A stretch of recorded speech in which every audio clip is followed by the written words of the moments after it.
नमस्कार, मैं शिवानी और आप देख रहे हैं रूबरू बिहार। लोकसभा का चुनाव समाप्त हो गया है, नतीजे भी सामने आ गए हैं और सरकार का गठन भी हो चुका है।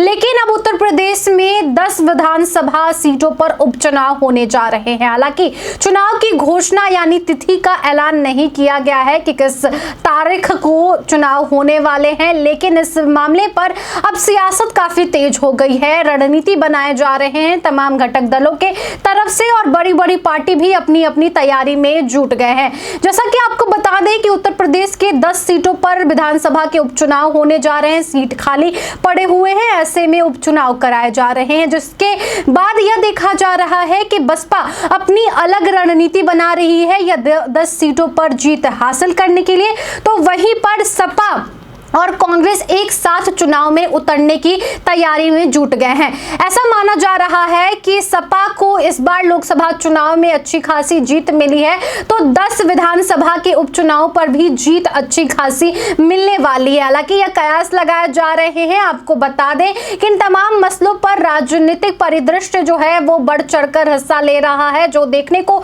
मिल रहा है वो आपको बताएं तो सपा और कांग्रेस एक नई रणनीति बना रही है, तो इससे परे जाकर बसपा भी एक नई रणनीति बना रही, यानी कि इन 10 सीटों पर उपचुनाव जीतने की एक लंबी चौड़ी लिस्ट तैयार कर दी गई है। बता दें आपको कि सपा की तरफ से क्या कुछ तैयारी की गई है। बहुजन समाज पार्टी की बात करें तो मायावती की पार्टी है और ऐसे में मायावती के निर्देश पर प्रयागराज मंडल इंचार्ज ने जनपद में 3 विधानसभाओं की कमेटी की घोषित कर दी है, यानी कमेटियां बनाने की तैयारी में जुट गए हैं और इन कमेटियों के बारे में एक लिस्ट भी जारी कर दी गई है। बता दें कि खाका भी तैयार कर दिया गया है। यहां पर जो बातें निकलकर सामने आ रही है कि खागा में अरुण कुमार और मोहम्मद हाशिम, और वहीं पर आपको बताएं तो विधानसभा प्रभारी बनाए जाएंगे। और इन तमाम बातों से आगे निकलकर यह देखा जा रहा है कि सदर विधानसभा में विमल पासी और वकील अहमद को प्रभारी बनाया गया।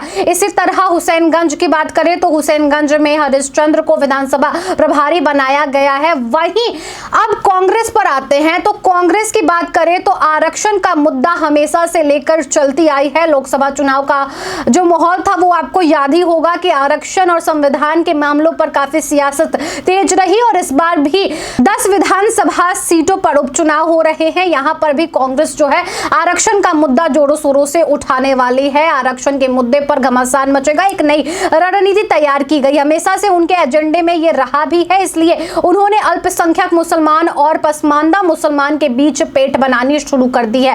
देखा जाए तो कांग्रेस हमेशा से एक नई रणनीति बनाती आई है। यह रणनीति यह रही है कि अति पिछड़े और पिछड़े समाज के लोगों को और उनके दलों को अपने पाले में रखे, ताकि विधानसभा को सीटों पर एक अच्छा खासा खेल और समीकरण बना सके। देखा जाए तो कांग्रेस इस बार भी इसी रणनीति के तहत चुनाव लड़ने की प्रक्रिया में आगे बढ़ रही है। बता दें आपको कि तारीख का ऐलान नहीं किया गया है कि कब उपचुनाव होंगे। ऐसे में तारीख ना ऐलान करने से पहले ही कांग्रेस और सपा और भाजपा ने एक अच्छा खासा खाका तैयार कर लिया है। बता दें आपको तो वहीं पर सपा और कांग्रेस एक साथ चुनाव लड़ेगी, लेकिन कौन कौन से सीटों पर चुनाव लड़ेगी, क्या कुछ यहाँ लिस्ट होगा वो आगे बताया जाएगा। लेकिन सबसे पहले सपा का यह रणनीति है कि वो पीडीए की रणनीति पर ही चुनाव लड़ेंगे, यानी पीडीए जो है उनका प्रमुख मुद्दा रहेगा। और जैसा कि आपको बता दें कि वो अल्पसंख्यक शोषित समाज के लिए आवाज उठाते रहे हैं। उनका कहना है कि उत्तर प्रदेश के ऐसे कई विधानसभा सीट है जहां पर विकास नहीं हुआ है और ऐसे में भाजपा हमेशा तुष्टीकरण की राजनीति करती आई है। सपा का टारगेट है कि आरक्षण और संविधान के मुद्दे पर इस बार भी चुनाव लड़ा जाए। हालांकि यह विधानसभा का उपचुनाव है, विधानसभा चुनाव में ये काफी कुछ अहमियत रखता है, लेकिन इससे पहले ये उपचुनाव अपने आप में एक बड़ी जीत हासिल करने के लिए देखा जा सकता है, हासिल करने की वजह भी बन सकती है। एक तरफ आपको बताएं तो कांग्रेस यह सोच रही है कि अगर सपा के साथ आते हैं और अति पिछड़े और पिछड़े समाज के लोग हमारे साथ जुटेंगे तो चुनाव जीतना ईजी होगा। लेकिन बसपा का यहां पर चुनावी रणनीति को गलत साबित करना, यूं कहें तो कमजोर साबित करना काफी नुकसानदायी भी हो सकता है। हालांकि इस मसले पर आपका क्या कुछ राय है, आप हमारे कमेंट बॉक्स सेक्शन में लिखकर जरूर बताएं। इस वीडियो को आप हमारे चैनल रूबरू बिहार पर देख रहे हैं तो हमारे चैनल को सब्सक्राइब कीजिए, वीडियो को ज्यादा से ज्यादा शेयर कीजिए। मिलते हैं आपसे अगले वीडियो में नए मुद्दे के साथ।